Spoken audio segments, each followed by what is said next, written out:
Hi everyone, welcome to another episode of Includability Shorts, a series of short, snappy chats stuffed with hot tips from our incredible includability partner experts. I'm delighted to be joined by Emm Sharpe, deaf awareness and British Sign Language expert and founder of Study Sharp. Emm, so wonderful to have you with us as always. What would be your hot tips on how a business can become deaf friendly?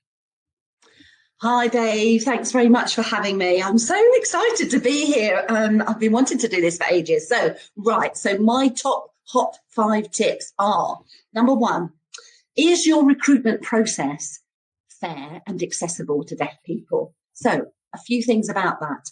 Always ask applicants what communication method they prefer because they know best. Don't ever assume you know. They know. So ask them. B, so second point on this one, always check contact information. So many recruiters, so many HR departments assume that they can just phone an applicant. But when you're deaf, you might not be able to use the phone. So don't phone them. Check if they have said they want to be texted or emailed, and then obviously do that. That avoids a lot of embarrassment. Always a forward plan. So have you booked BSL interpreters for sign language users in advance? Because they do get very booked up. And is your website accessible? Does it have clear, concise, bulleted information? Because not all deaf people are first language English. If you're a BSL user, your main language is sign language, so English second language. So English is sometimes not that accessible or not accessible at all to some sign language users. Have you thought about BSL, British Sign Language embedded translation video clips on your website as well? They're not as expensive as you might think.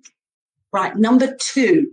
So consider your continuing professional development training, upskilling your key staff teams. For example, your HR team, your learning and development team, so that they walk the walk, not just walk the walk, not just do the talk, but walk the walk is what I'm trying to say, in terms of how they support deaf employees. Do they know how to effectively support rather than assume, rather than think they know? Is there an open door policy that is a work in practice open door policy so that deaf employees have somewhere safe to come to air their concerns or to just talk about perhaps improving their workplace accessibility?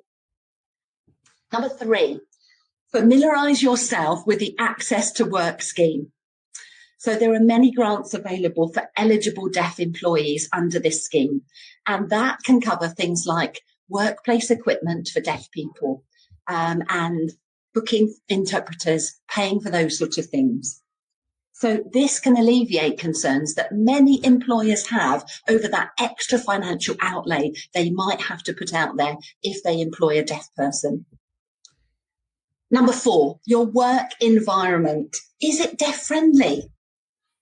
Is your workspace inclusive? So where you place a deaf employee, their workspace needs to be right for them, with adequate lighting, anti-glare screens on their computers, and minimal background noise. Think about your meetings. Are they accessible? Do you have interpreters ready and booked if you need them, online or face-to-face? Do you have captioning? Do you have subtitling, live subtitling on your PowerPoint presentations? Just by a click of a button when you prepare your PowerPoint, it's that easy to have live subtitling for those that need it. Embrace your technology. So that means with your health and safety for your deaf employees, think about vibrating pages for alerting them to fire alarms. Visible alerts such as flashing doorbells in certain areas of your office space are not as expensive as you might think to have installed. And the last one, number 5, sign up for Deaf Awareness British Sign Language Basics Training. It can be bespoke, tailored to your service need, or we can offer accredited courses for your staff where they actually obtain a qualification in sign language. So from management, line management to employees, it's important to foster that understanding and break down those myths and misconceptions that many of us still hold.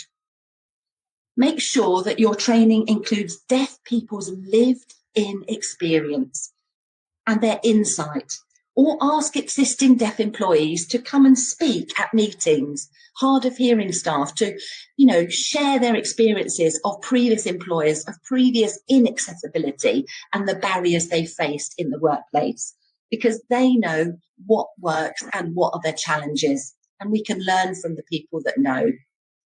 So with your deaf awareness training, we can, give you insights into the types of deafness, appropriate language that you would use around deaf people, equipment that is suitable for the workplace.